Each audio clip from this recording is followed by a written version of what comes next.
오늘은 한눈으로 보는 미가. 여러분 미가 들어보셨습니까? 미가가 누굴까요? 잘 모르겠죠. 쉽게 기억하려고 하면 마가 형님이라고 생각하면 됩니다. 마가복음 나오죠. 그래서 이제 글자 하나만 빼면 미가가 되죠. 자, 오늘은 소선지서 가운데 미가서를 배우는데 미가서의 전체 내용은 사마리아와 예루살렘에 대한 하나님의 진노. 자, 그래서 이 소선지서들은 다 대상이 어느 시대를 향하고 있다고요? 유다와 이스라엘의 멸망에 초점을 맞추고 있습니다. 그럴 뿐 아니라 어디를 향하고 있다고요? 동시에 세상 마지막 때를 향하고 있습니다. 그렇기 때문에 우리가 이 말씀을 배우고 연구할 필요가 있는 것입니다. 그래서 참 놀랍게도 구약에 있는 많은 예언서들은 동시에 조명하고 있습니다. 한 나라의 멸망을 조명할 뿐 아니라 세상 마지막 시대를 조명하고 있기 때문에 우리가 이 말씀들 속에서 오늘 우리를 향한 주님의 뜻을 발견할 수 있어야 합니다. 미가서 6장 8절을 우리 미가서의 중심절로 삼는데요. 같이 한번 읽어보겠습니다. 시작. 사람아, 주께서 선한 것이 무엇임을 내게 보이셨나니 여호와께서 내게 구하는 것은 오직 정의를 행하며 인자를 사랑하며 겸손하게 내 하나님과 함께 행하는 것이 아니냐. 이것이 미가서가 우리에게 전해주는 내용입니다. 자, 미가라고 하는 이름의 뜻은 미가야의 단축형으로 야는 야훼입니다. 누가 여호와와 같은가라는 뜻입니다. 누가 여호와와 같은가? 그러면 같은 사람이 있다는 거예요, 없다는 거예요? 하나님과 같이, 하나님같이 사랑이신 분이 세상에 있을까요? 하나님처럼 공의로우신 분이 세상에 있을까요? 하나님처럼 자비로우신 분이 세상에 도무지 없습니다. 그래서 미가서는 하나님의 진노를 말씀하시기도 하시지만 동시에 진노하시다가 또 뭐 하세요? 때려놓고 불쌍한 마음, 처가는 마음이 드셔서 상처를 감싸 안으시고 함께 우시는 어머니 같은 또 아버지 같은 하나님의 심정을 이야기해 주고 있습니다. 기록자는 미가로 시골 농부 출신의 선지자였습니다. 기록된 시기는 활동 시기는 유다 왕 요담과 아서 히스기야 때의 선지자입니다. 여러분은 성경을 읽어보면 나옵니다.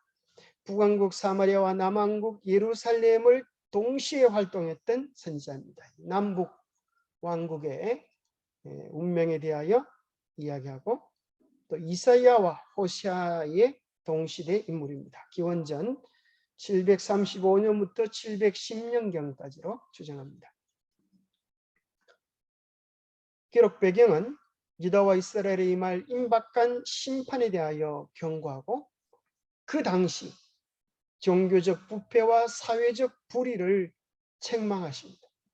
그래서 유다와 이스라엘의 마지막 시대는 마치 어느 시대와 똑같은가 하면 오늘 지금 이 시대, 지구의 마지막 시대의 영적인 형편과 도덕적인 타락과 너무나 일치하는 내용을 발견하게 됩니다. 현재의 그들의 죄에 대한 심판과 그러나 거기서 끝나는 것이 아니라 선지자들은 반드시 심판에 대한 이야기를 할 뿐 아니라 심판의 양면성, 하나님께서 미워서 매를 들지 아니하시고 이제 사랑하시기 때문에 매를 드시는 이유는 뭐예요? 돌아오라는 것이죠. 회개하라는 것이죠. 그렇게 하면 너희들에게 뭐가 주어지겠다? 장래의 보상이 주어지겠다. 이것은 정말 하나님의 한결같은 마음입니다. 그러나 참 그런 것과 더불어서 감사한 일은 우리가 아무리 죄를 짓고 아무리 나쁜 짓을 하고 사람들이 보기에는 희망이 없다 할지라도 하나님께 돌아가면 희망이 있을까요? 누구를 보니까 그래요? 십자가상의 강도를 보니까. 그죠? 십자가상의 강도를 보니까 한 번도 착한 일을 한 것이 별로 없는 거죠. 평생 무슨 짓거리를 했어요? 남의 것 뺏고 훔치고 죽이는 그런 짓을 했어요. 그럴지라도 십자가에서 당신의 나라에 임하실 때 나를 생각하소서 하는 그 진정성 어린 한마디에 주님은 천국문을 활짝 열고 그를 안아주셨던 것을 보게 되어집니다. 또 누구를 보면 하나님의 그런 마음을 깨달을 수 있게 되어져요? 우리 각자를 보는 거죠. 참으로 이런 나도 하나님께서 구원해 주셨구나. 이런 나도 하나님께서 불러주셨구나. 이런 나도 하나님께서 용서하시고 받아주셨구나 하는 사실을 생각하면 하나님의 마음을 이해할 수 있게 됩니다. 핵심장은 6장으로 죄악에 대한 공정한 판결. 중심절은 6장 8절이라고 그랬습니다. 자, 미가서는 들으라 그런 것이 3번 나옵니다. 그래서 미가서는 3편의 설교로 이루어져 있습니다. 들으라. 새로운 설교를 시작할 때마다 들으라. 이것은 버뜩 들으라는 게 아니고 귀를 기울여서 들으라라는 것입니다. 들으라라고 하는 것은 귀로만 들으라고 하는 소리가 아니고 말하는 소리에 듣고 순종하라. 마음을 바쳐서 하나님께 순종하고 돌이키라. 그래야 할 때 너희들에게 희망이 있음을 이야기해 주고 있는 것입니다. 그래서 1장 2절부터 첫 번째 들으라가 시작됩니다. 백성들아 너희는 다 들을지어다. 땅과 극에 있는 모든 것들아 자세히 들을지어다. 주 여호와께서 너희에게 대하여 정언하시되 곧 주께서 어디에서요? 성전에서 그리하실 것입니다. 성전은 어떤 장소입니까? 예루살렘 성전. 이스라엘 백성이 광야 여행을 할 때 그들 가운데 있었던 성소는 어떤 장소예요?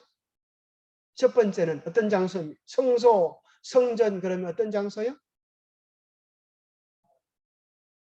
하나님의 임재의 장소이다. 그죠?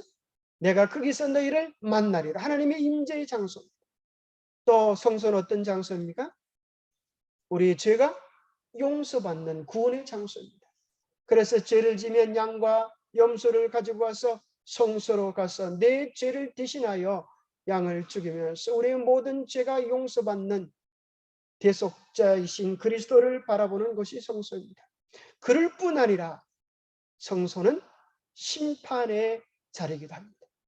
하나님께서 성전에서 성소에서 심판하신 것이 나옵니다. 이스라엘 백성이 하나님께 반역할 때에 나답과 아비가 반역할 때 너희들이 성소 앞으로 나오라고 이렇게 말씀하십니다. 하나님께서 심판하시는 것입니다. 하나님께서 너희는 들을지어다 하시면서 백성들의 죄를 고발해 주십니다. 3장 1절에는 또 이르시되 또 이르노니 야곱의 우두머리와 이스라엘 족속의 통치자들아 들으라. 정의를 아는 것이 너희의 본분이 아니냐. 그런데 너희들이 하는 모양이 왜 그 모양이냐 하면서 누구를 책망하세요? 지도자들. 사실 많은 경우에 누가 잘못돼서 그래요? 이 아이들 상담을 하는 그 박사님의 이야기를 들어보면 문제에 아이는 없다. 누가 있다고 그래요? 문제에 부모가 있다. 참 말이 안 되는 소리 같은데 말이 되는 소리입니다. 그래서 실제로 아이를 고치는 게 아니라 누구를 고치니까? 부모를 고치니까 아이가 바뀌어져 문제가 해결되는 거예요. 어떻게 보면 문제의 백성은 없는 것 같아요. 문제의 지도자들이 문제 교회는 별로 없고 문제의 목사들이 참 많아요. 지도자들이 똑바로 서야 교회가 바로 설 텐데 그렇지 못한 것이 참 안타까운 것입니다. 그래서 지도자들이 똑바로 설 때 하나님께서 그 나라에 복을 주시는 것이 나옵니다. 그래서 우리는 때로 참으로 지도자가 잘못할 때 뭐 해야 되겠어요? 똑바로 안 하나? 이렇게 하는 것도 중요하지만 기도하면서 위하여 간구하는 것도 중요한 몫이라고 생각합니다. 세 번째 미가서 6장 1절에 보면 너희는 여호와의 말씀을 들을지어다. 너희는 일어나서 산을 향하여 변론하며 작은 산들이 내 목소리를 듣게 하라 하시면서 마지막 하나님께서 회복과 약속의 기회를 전하십니다. 그러니까 미가서는 3번으로 구분되는데 1장부터 시작되는 첫 번째 설, 3장부터 시작되는 두 번째 설, 6장부터 7장까지 마무리되는 그런 3가지 설교로 정리할 수가 있고요. 또 이것을 좀 더 세분화시키면 이렇게 정리할 수 있습니다. 1장부터 2장까지는 처벌입니다. 처벌. 죄악의 심판과 처벌인데 그 가운데도 하나님은 반드시 누가 여호와 같으냐 하나님의 자비로움을 나타내죠. 뭘 통하여? 남은 자에 대한 약속을 통하여 하나님의 자비가 그 속에도 나옵니다. 그래서 여기 약간 분홍색은 그들의 죄고 파란색은 하나님의 자비를 매를 드실 때마다 그들을 치료하시는 하나님의 마음이 함께 등장합니다. 두 번째 단락에서는 지도자들의 죄악을 책망하시면서 또 4장 또 5장에 보니까 메시아에 대한 약속을 통하여서 그들을 다시 회복케 하시는 내용이 나옵니다. 미가서 5장에는 아주 중요한 예언이 나오죠. 유다의 왕으로 나실 자가 어디에서 나실 것인가? 마태복음 2장에 보면 나오죠. 그죠? 동방 박사들이 와서 그죠? 이 별을 따라서 예루살렘으로 왔는데 헤롯이 선지자들에게 그 당시 제사장들에게 묻죠. 이스라엘의 왕으로 나실 자가 어디서 나시겠느냐? 그럴 때 성경 어디를 필까요? 미가 5장 2절. 미가 5장 2절. 그 보면 베들레헴 에브라다야 내가 작을지라도 내게서 다스릴 자가 나올 것이라는 예수 그리스도의 탄생지에 대한 아주 중대한 예언이 미가서 5장에 기록되어 있습니다. 마지막 3번째 단락에는 용서, 회개하라고 돌이키라고 하는 하나님의 간곡한 호소와 더불어서 그들이 돌아올 때 하나님께서 새 예루살렘으로 이끄실 약속을 해주고 계십니다.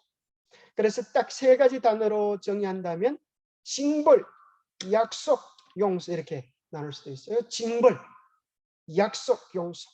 자, 징벌은 왜 온다고요? 징벌은 왜 오죠? 벌받을 짓을 했어. 무슨 짓을 하니까? 하나님의 계명을 어기고 공의를 저버린 것입니다. 하나님은 어떤 약속을 해주세요? 메시아에 대한 약속을 해주시고 하나님은 어떨 때에 용서를 해주십니까? 회개하고 돌이킬 때에. 하나님께서는 마음이 굳지 못하셔서 뭐 하는 자들을 보면 불쌍한 마음이 드세요? 눈물을 흘리는 자들을 보면 남자들은 여자의 눈물에 약한 법인데 하나님은 우리가 울기만 하면 처근한 마음이 드셔서 우리의 죄들을 용서해 주시는 것 같아요. 그래서 우리의 마음속에서 죄에 대한 어떤 마음이 필요할까요? 처근히 여기는 죄를 불쌍히 죄를 어떻게 미워하는 마음, 안타까이 여기는 마음. 그래서 우리가 때로 죄를 짓고 주님께 나와서 또 울고 죄를 짓고 또 울고 죄를 짓고 또 울고 나중에 어떻게 하게 돼요? 나올 뭐가 없어요? 염치가 없어가지고 하나님 이제는 염치가 없어서 나가지도 못하겠습니다. 여러분 그때 어떻게 되겠어요? 나가야 되겠어요? 말아야 되겠어요? 그럴지라도 나가야 합니다. 그럴지라도 나가야 합니다. 그때 주님께서 우리를 안으시고 용서해 주시고 새롭게 주시는 은혜를 주시는 것입니다. 죄란 무엇인가? 나갈 생각조차 하지 못하도록 만들어. 죄란 무엇인가? 너는 더 이상한데 다른 사람은 다 용서해줘도 너는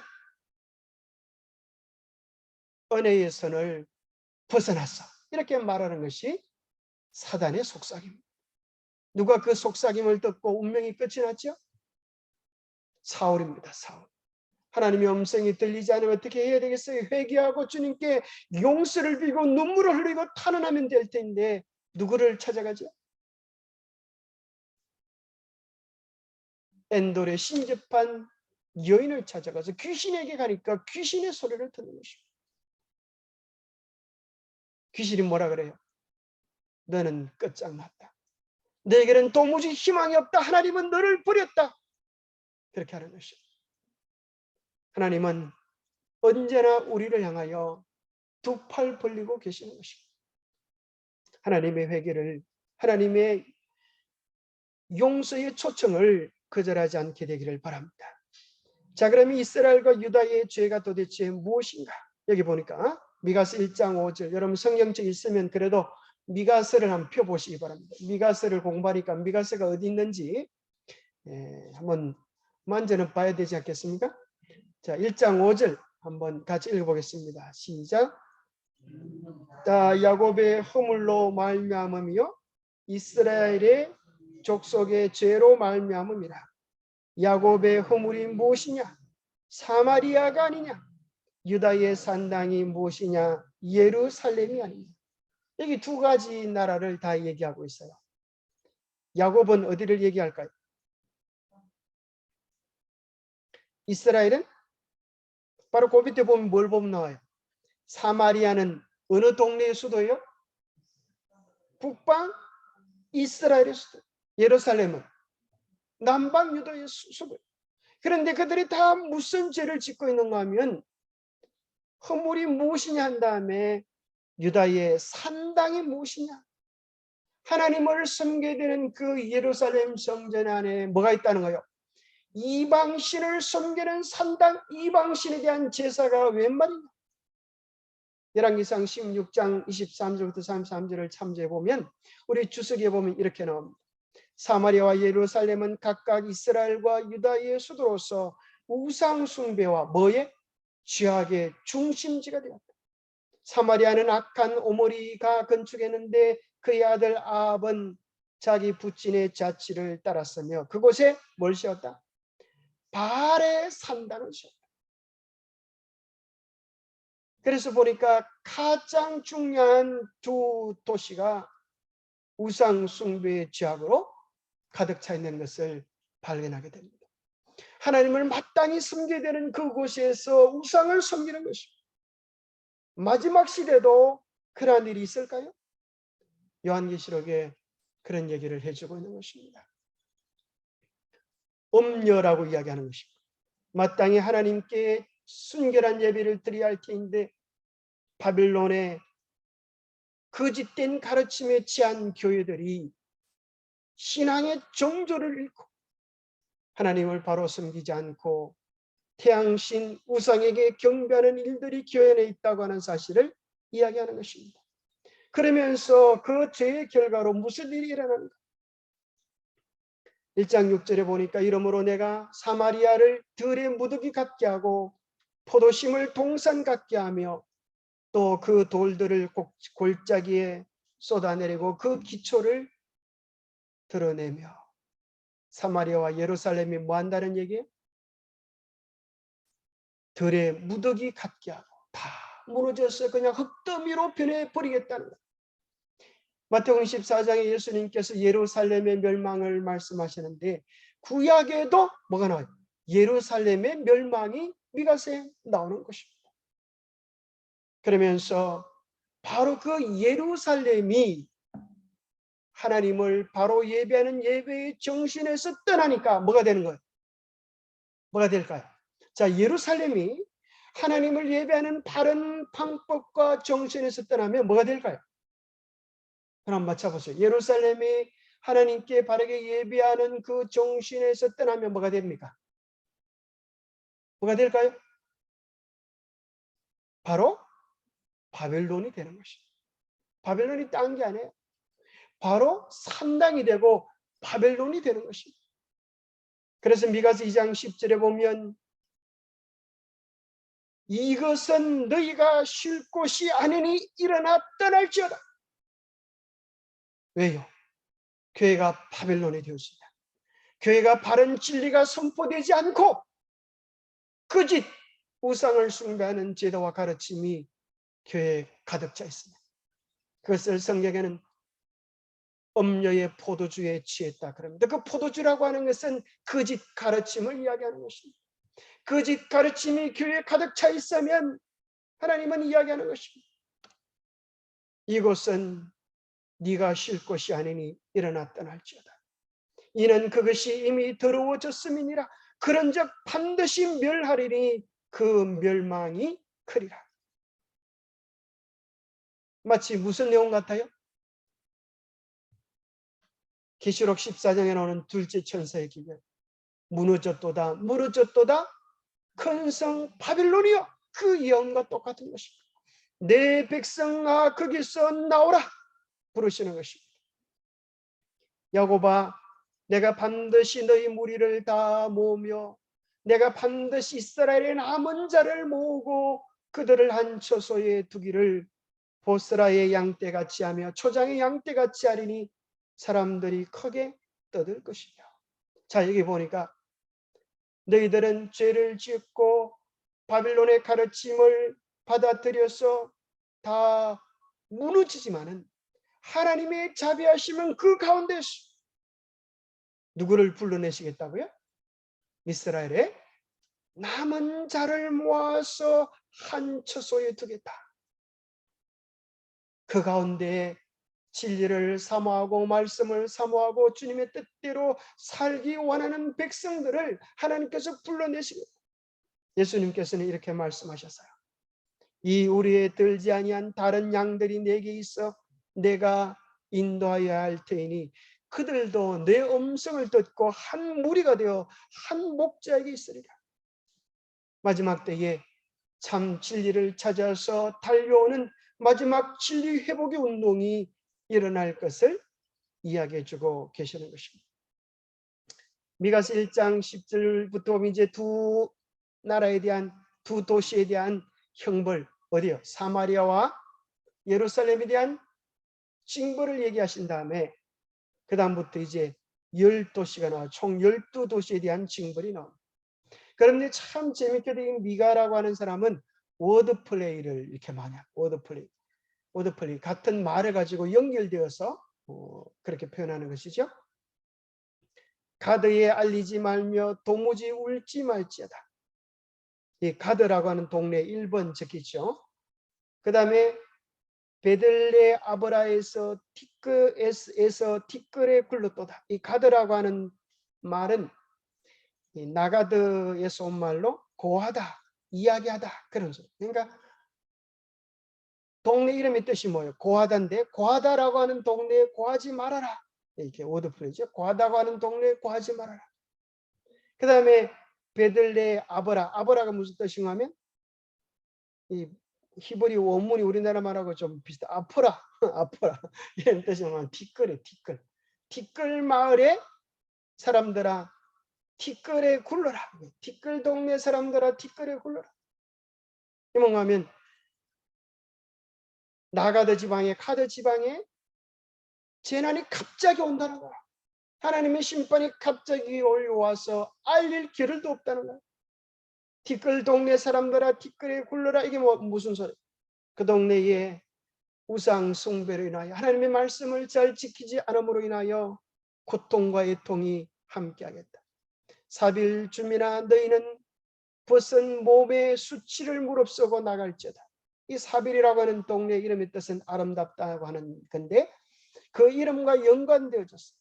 침략자들에 의하여 벌거벗김을 당하고 수치를 당할 것을 이야기죠. 사난 주민은 나오지 못하고 사난이라고 하는 뜻은 전쟁에 나가는 자, 용감하게 전쟁에 나가는 자 이름의 뜻이 사난인데 적이 접근할 때 싸우러 나가지도 못할 것이다. 히브리 말로 읽어보면 어떤 뜻인가 하면 나가는 자들이 나가지도 못하고 죽을 것이다. 그런 말씀들을 해줍니다. 베데셀이 애곡하여 너희에게 의지할 곳이 없게 하리라. 베데셀이라고 하는 말의 뜻은 견고한 기슭의 집 피난처로서 어려움과 재난 있는 사람들이 이곳에 와서 도움을 얻었는데